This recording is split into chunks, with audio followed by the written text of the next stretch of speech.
Cadillac Design Studios out in California. And it's a new influence of our art and science design philosophy. So it's a vehicle that's much more sculpted with very dramatic proportions.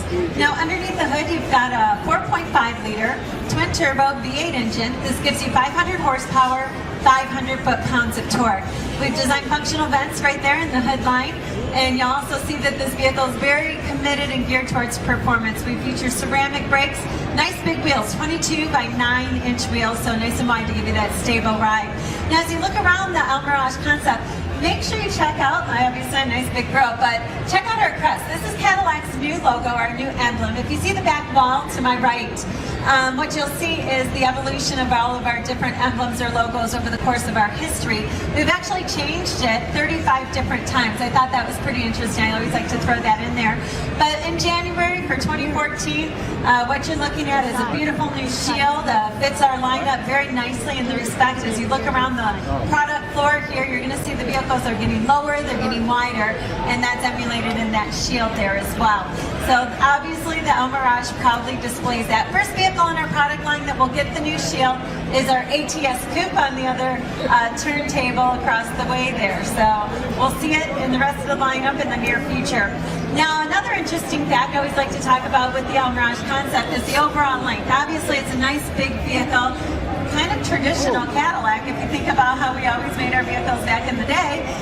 But the overall length is 205 inches. So this is longer than our 2015 Escalade to kind of give you an idea of the size.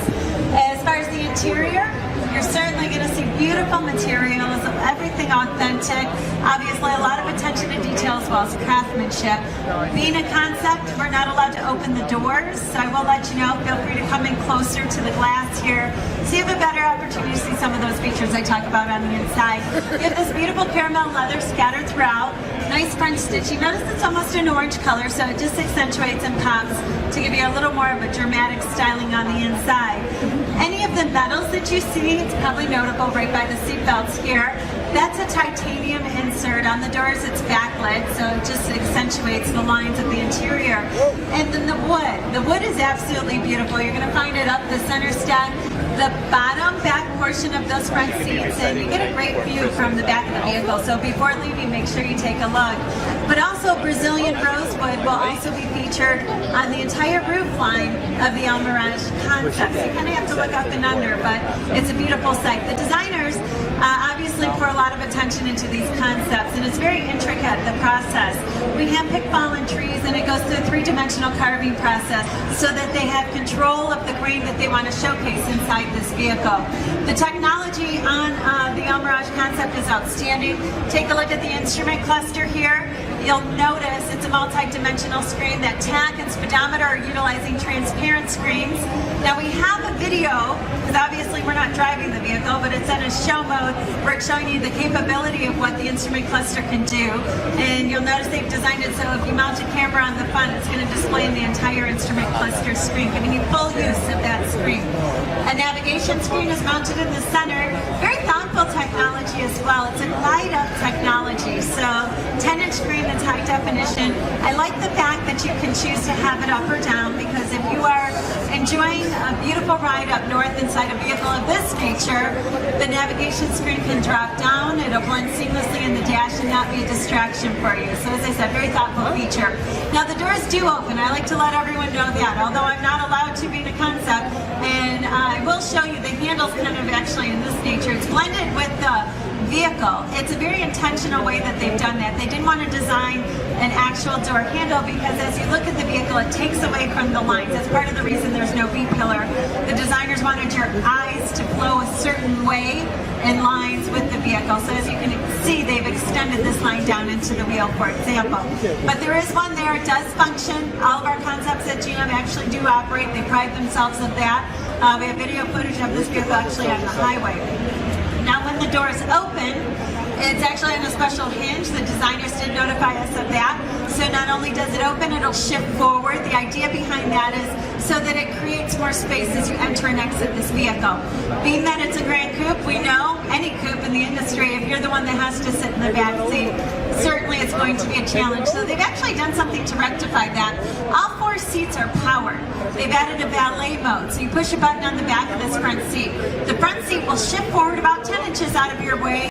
The rear seat moves forward to meet the back seat passenger. Once they're seated, it'll go back into position.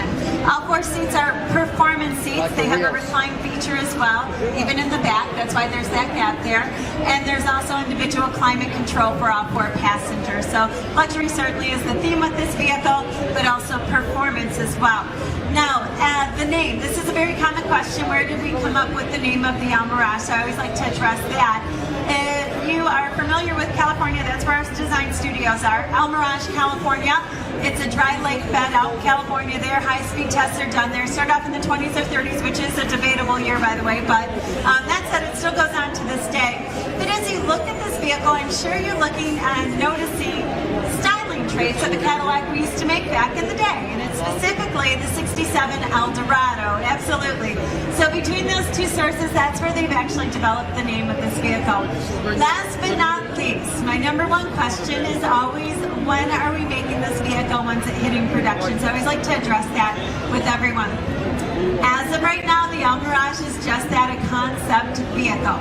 Cadillac has not announced production on this vehicle. I will let you know it's the 2nd concept in the past 3 years on the same platform.